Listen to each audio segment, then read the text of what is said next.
So, Carlos, am I starting? Is that what's going on? You should have this routine down pat now, no? Oh, we changed it Yeah. after last year. Olu made up all new rules, and so we just learnt the old one, and now we've got a new one. He's made like an intro. It's just there's only one new thing you need to remember, which is welcome back to the pod. I'm very simple. I like just remembering. You're listening to the Offsite Podcast with Jason and Carlos, where we talk all things construction and technology. Join us for discussions with industry leaders and insights into the latest trends in construction.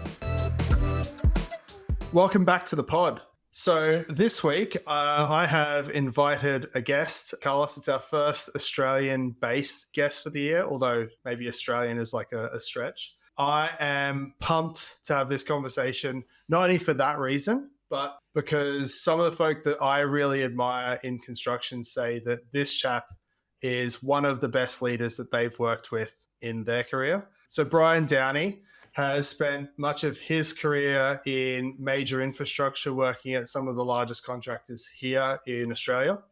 Currently, he's a project director at Martinus. And I guess for those that might not know, Martinus is an Australian-owned rail infrastructure construction company, which actually is like a whole amazing success story of its own. So, Brian, thank you very much for joining us, mate. How are you? I'm good, Jason. Thank you very much. I think you need a second opinion of me before you go. Trust in the opinions of others, but delighted to be here. No, from interactions that we've had, mate, I think I concur. I guess the timing of this conversation is really great.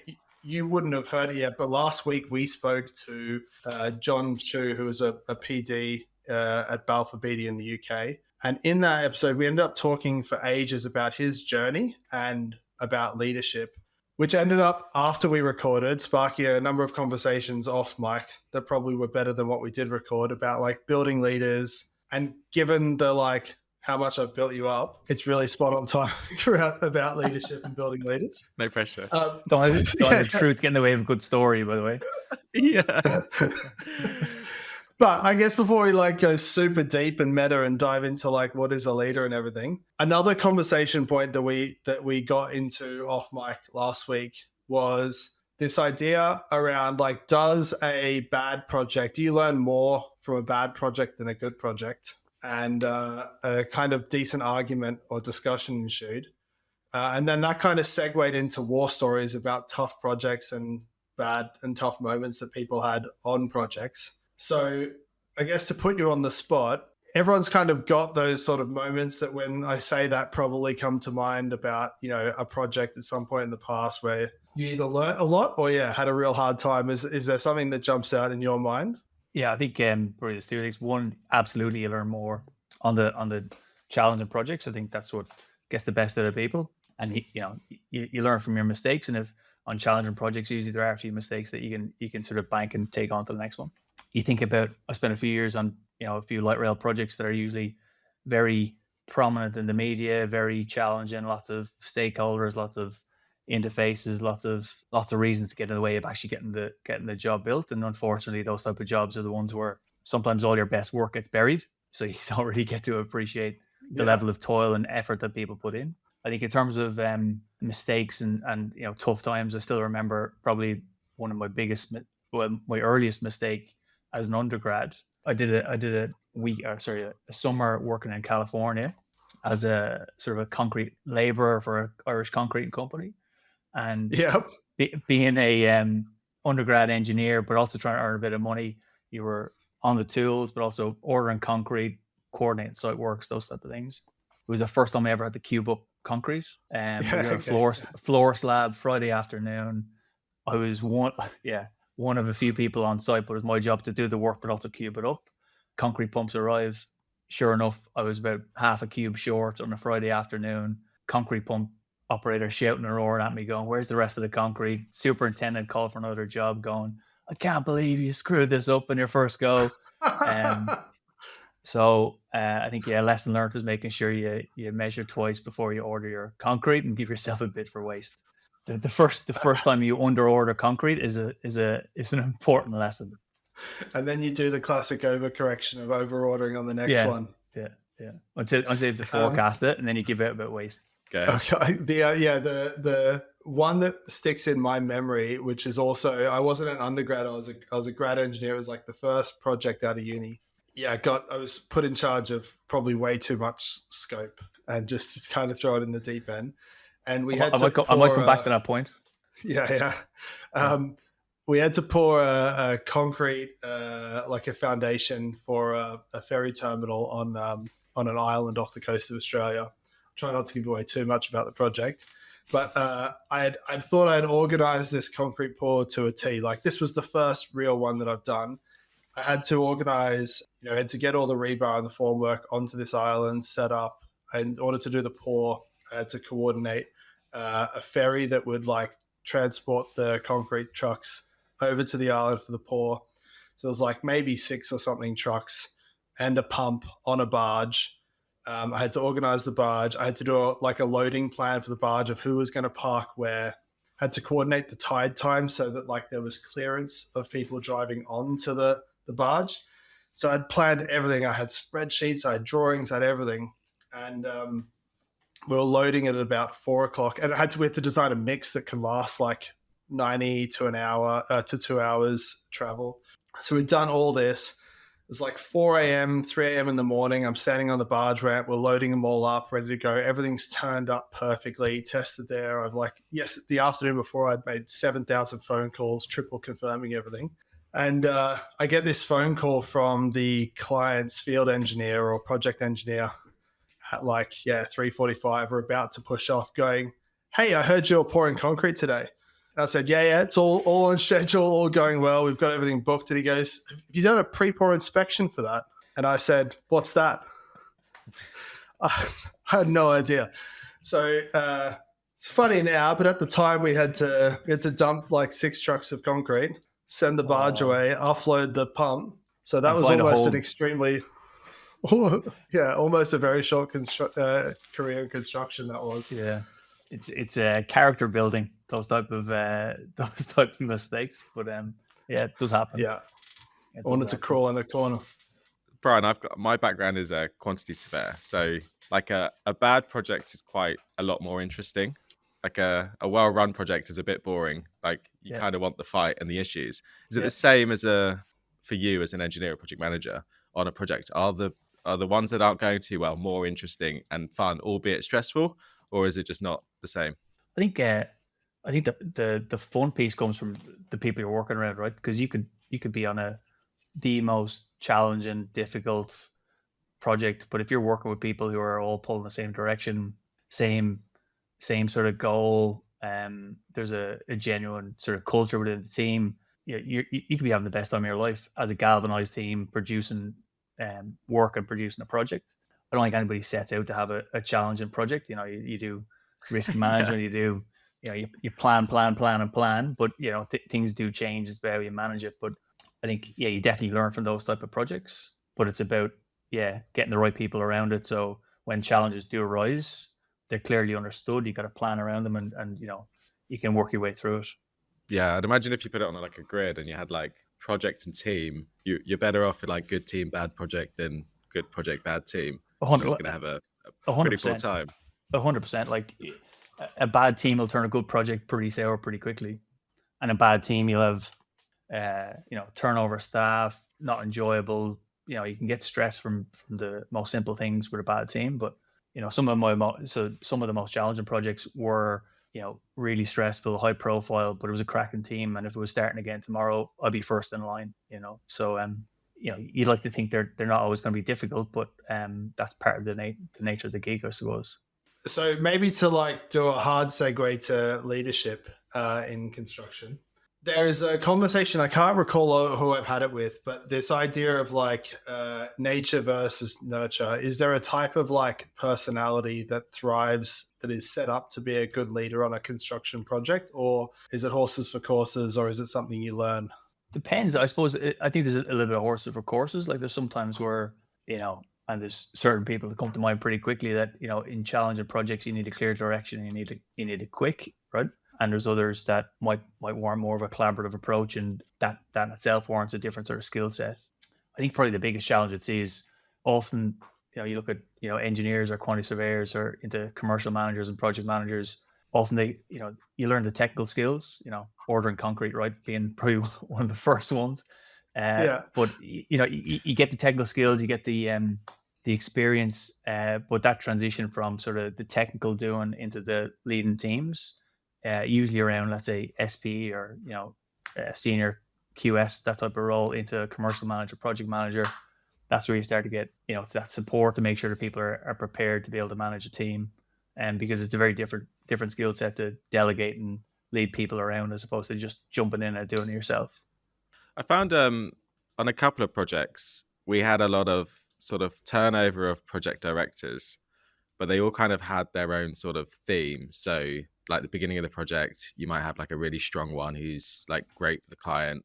If you then go into a phase of like a commercial battle, you have like a very strong authoritative project director, but then like everyone gets ground down through the fight, and then they bring in like a good time project director. Have you sort of experienced that? And do you think that is done on purpose, or do you think maybe that's just like an odd experience that I've sort of thought maybe was the norm?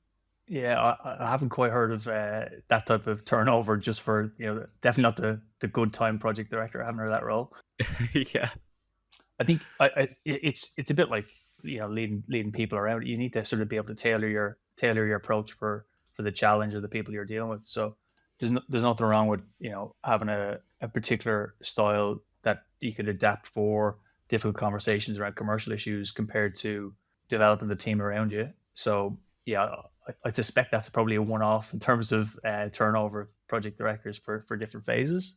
But that's a big part of it, is to be able to just sort of adjust your style for the issue that, or the challenge in front of you and the people that you're dealing with, because different people react different to different styles. Yeah, for sure. And that like the ability to adapt with certain with certain individuals on like what motivates them or how they like to learn and things like that. Is a typical day for you like this thing that comes relatively naturally that you've built up over years, or do you think it's really like every sort of meeting or day you're thinking, right, how can I actually like nail this aspect because that's my issue and I'm going to do this sort of style to achieve that? Or is it a lot more sort of a style that you've built up over years and works and it's consistent?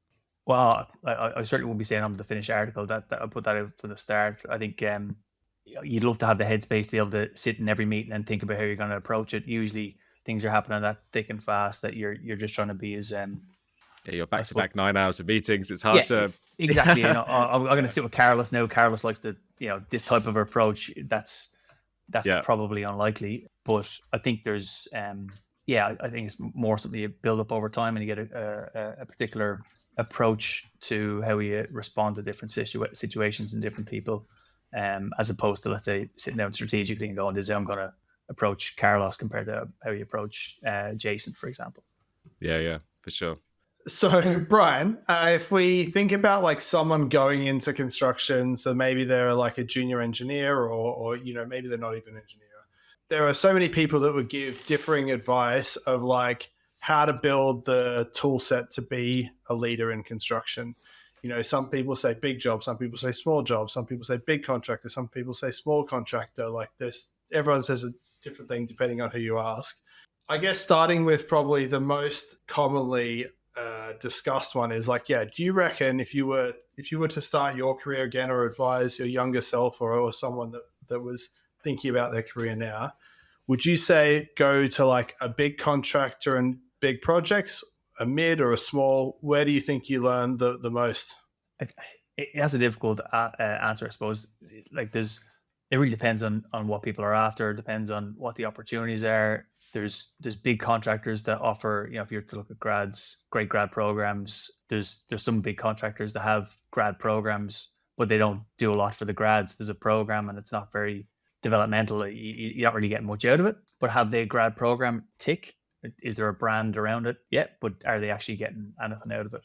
The advice to somebody would be do a bit of homework, understand, do we know people that are there already? What's the intel on the organization? Is it actually somewhere that's going to give you good opportunities, give you opportunity to grow, good experience? I think you made a reference earlier about like too much responsibility too early. For like, I can recall a number of times talking to young engineers and young construction professionals around. You want to go somewhere, or you want to be in a situation where you're getting as much experience as quickly as possible. I had it drawn to me, and I've drawn to other people of, if you were to draw experience on a y-axis against time on the x-axis, you really want to be getting that as steep as possible. Obviously, it needs to be steep enough that it's safe, and you're not dumping loads of concrete that, because you got the barge timing wrong, or you didn't do your pre-pour. Don't be me. Yeah, but you want to be in a situation where you can make those mistakes, and you're actually given responsibility and accountability. But at the same time, I suppose you're being supported to make sure that if your head does fall below the water, you get picked up again, right? And there's a culture around that type of environment. When I was a grad, we were on a grad program, very well regarded. My project manager at the time said, which was common enough, it's great you're on the grad program, you're not going on other rotations, you're staying as an engineer. So after 2 years, you had 2 years of being an engineer, as opposed to, let's say, 2 years of design management or QS or and that sort of variety.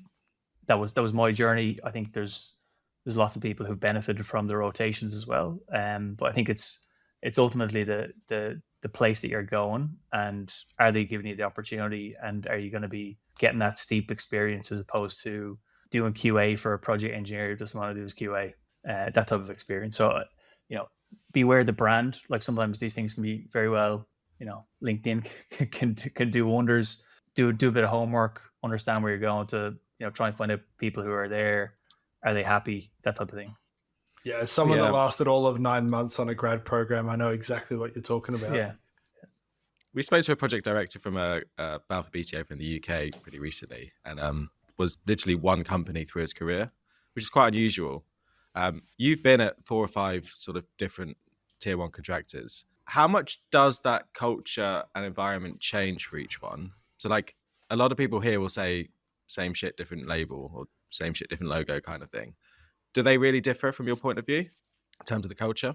Yeah, I think, they can differ. I think, I've worked for family-owned tier 1s who, there was a real, let's say, connection to the ownership. There was a clear, let's say, message. There was a clear direction, and that was pretty prominent all the way through. And there was a culture of people being long-term at the organization as well.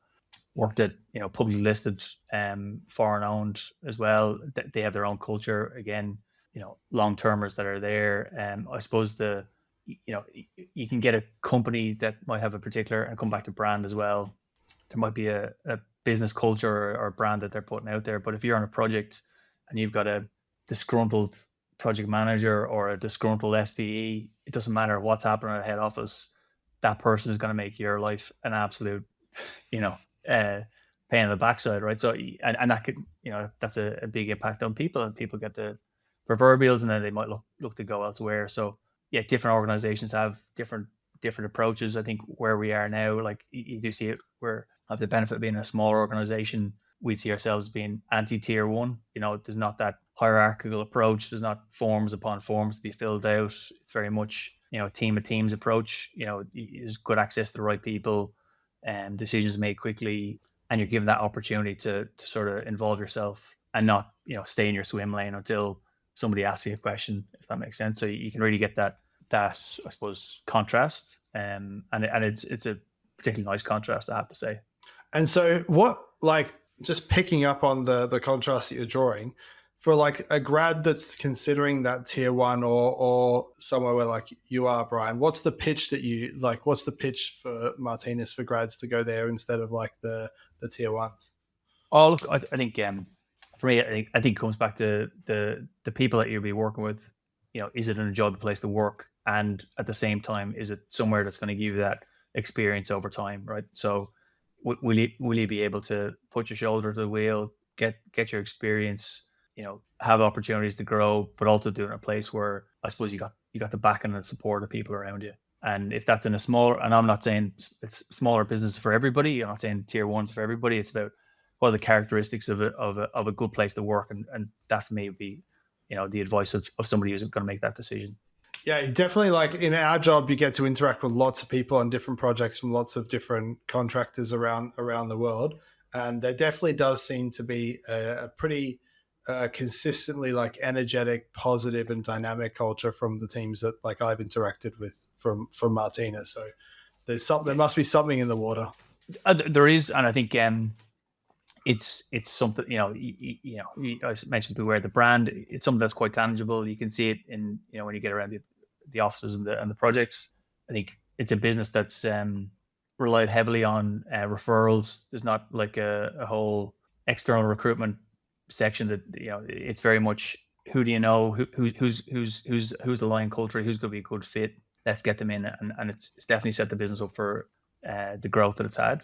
So there's a lot to be said for getting the right people in and giving them the opportunity. You mentioned the way the company's sort of structured is not like a traditional tier one, and you've got sort of less forms and less red tape and everything. Surely that's like the engineer's dream, which is less paperwork, out on site and doing other things more. So does QS that help the recruitment? Yeah. Obviously, we have to mop up all the issues. No, but that sounds great. So surely that's like quite a desirable thing for engineers. Does that make recruiting easier because you have that style or that approach?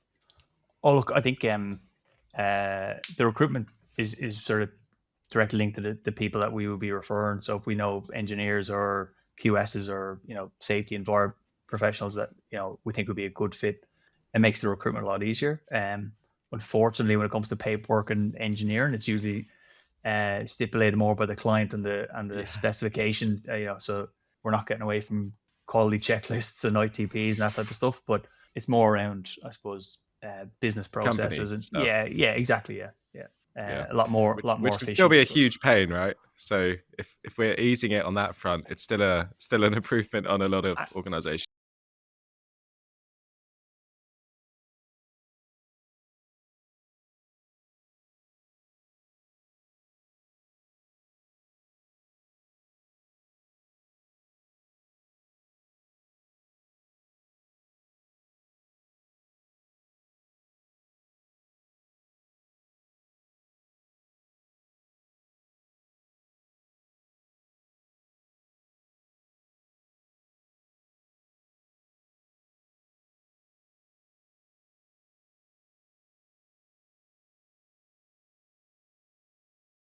To emphasize the right projects versus staying with the right contractor?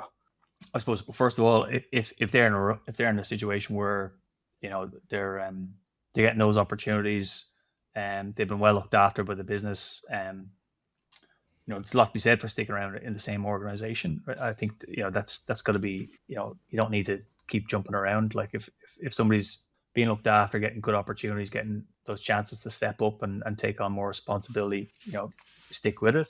I think in terms of the experience that people are getting, there's a lot to be said in my opinion around those that get that sort of diverse, different, I suppose, experience types. They're not just a drainage. Often you get, and this is the challenge with some of these major projects.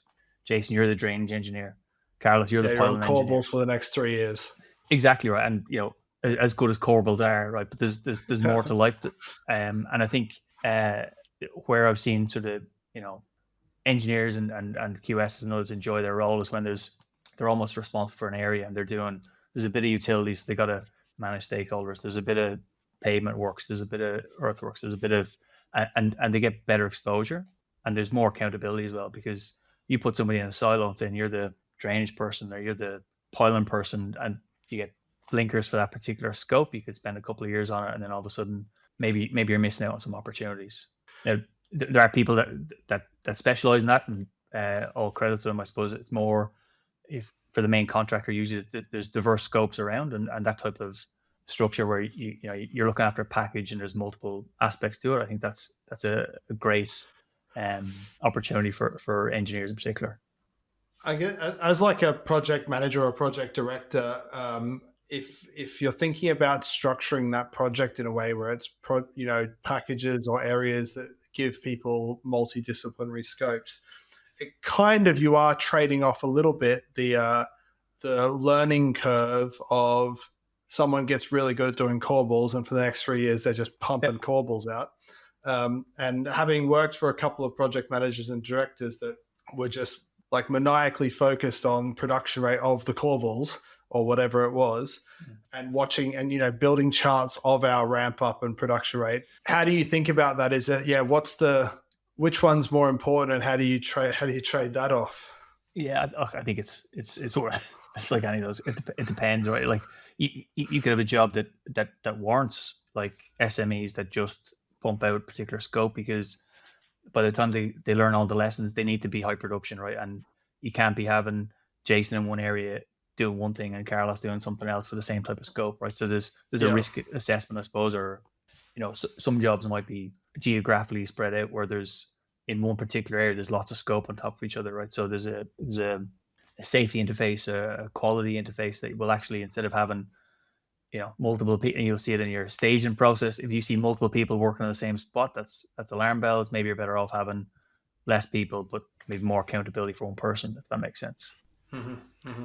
Is there sometimes a bit of a conflict in terms of, like, if we take the example of like the drainage person, for you as someone a leader, listening to this will be the draining person as well, Carl. So be careful what you say. Nothing wrong with being the drain guy. Not at all. So, I don't think you call him the drain guy, just to be clear. So you as a leader, if you have one person doing something repetitively, you're going to get better at it. You're going to get quicker at it. Like, it's experience that's beneficial to the performance of the project. But for that individual, for their own development, having a section where they see everything and learn everything, like being on a small project, has a lot of value. Do you have to balance like those sorts of things because there's clear sort of benefits each side? Yeah, look, I think, you know, so let's come back to drainage, right? There are some jobs that warrant that type of a SME. Like, there could be, you know, overhead water foundations that there's hundreds of them that need to be pumped out. So you want to make sure that they're procured properly, they're consistent, all the rest of it. There are other jobs that are more, and particularly when we do brownfield projects, that are more, it's more like small production in certain areas that need to be staged a lot closer. I think, to come back to your question around, you know, people who might be on piling or drainage, to come back to that one, it's about conversations with your boss.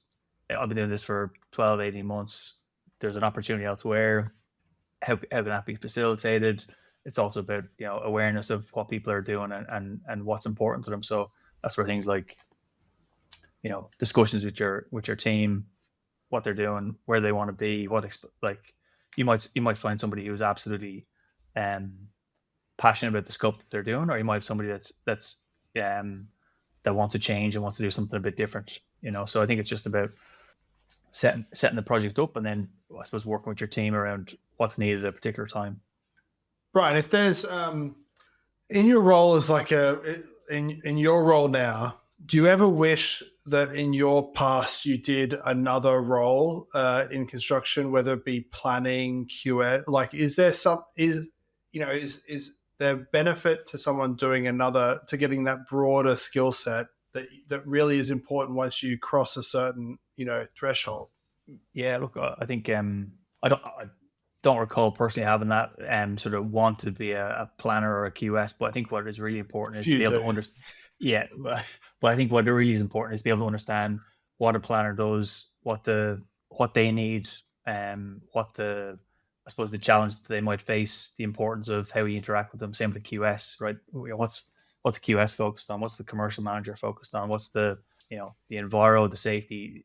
You need to be able to understand people's perspectives and what the area importance is to them. And, you know, if you don't appreciate what a planner is doing and you're feeding them, you know, poor information, and you can't realize that what you give them as a direct, you know, has a real importance elsewhere, then, you know, that's an issue. So I think that could be through the grad program where you get the opportunity to step around, or it could be just having the initiative and the interest to be able to engage the rest of your team and go, hey, Carlos, you know, what are you doing? Or as you're doing a monthly update, you start to pick up the different aspects of the job, I suppose. So it's, you know, whether you want to do the role or you want to work with that person just generally. I think horses for courses.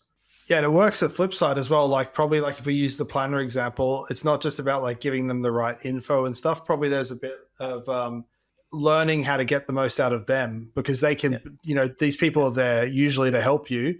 And, you know, whether it's a planner or a commercial manager or someone, you can actually get a massive amount of leverage if you know how to to use them in like the engineer or PM role.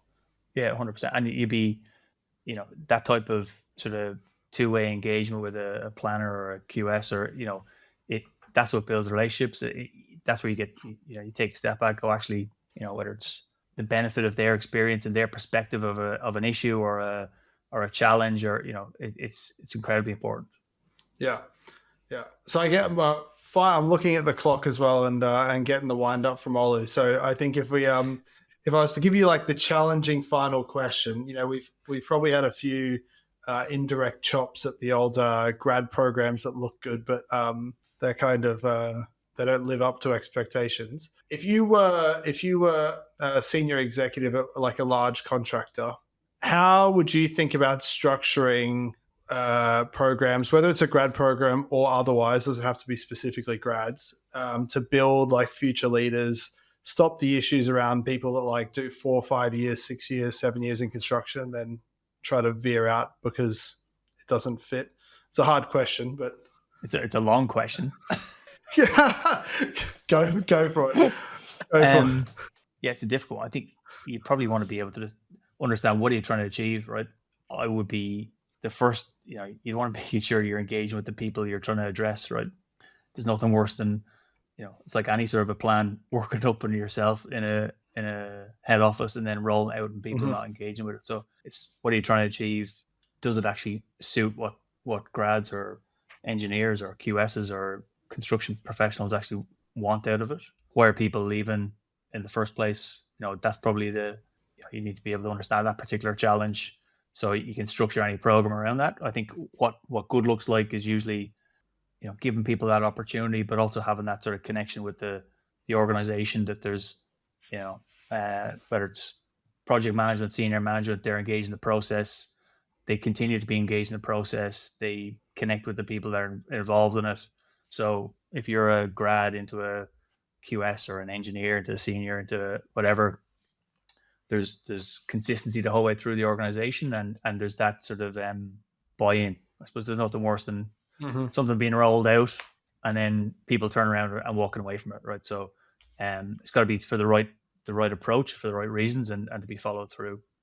You see people like things like especially those family-run ones, contractors, where like rewarding tenure, holding up people that have been with the business for a long time as great role models and stuff in the business.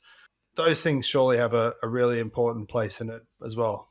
Oh, absolutely, yeah. Like, we see it at Martinus. There's people there that have been 10 years plus of the 17 years, and they're the fabric of the organization, right? And that stands out. We see it at other family-owned, tier one contractors where I've been in the past, and there is that there's that history to the organization. There's that tangible culture where that these people have been on that whole journey. They've ridden the waves. They've gone through the highs and the lows, and that's it's important for people around that to be able to see it. I was at one company where they gave you 1 day's extra annual leave per 5 years of service, but we're talking about it like it was the most generous thing you've ever heard. Contractors are getting good though, even here. Like a couple of big, like Lang, Skanska, and a few others, they even do like 6 months full pay paternity for schemes like that. So they're definitely shifting in a way of like, let's hold on to our staff because there's so much turnover. Yeah, and look, you look at flexibility post-COVID, right? There's organizations that are shutting that down, and there's organizations that are embracing it. And as a dad with 2 young kids, flexibility is important.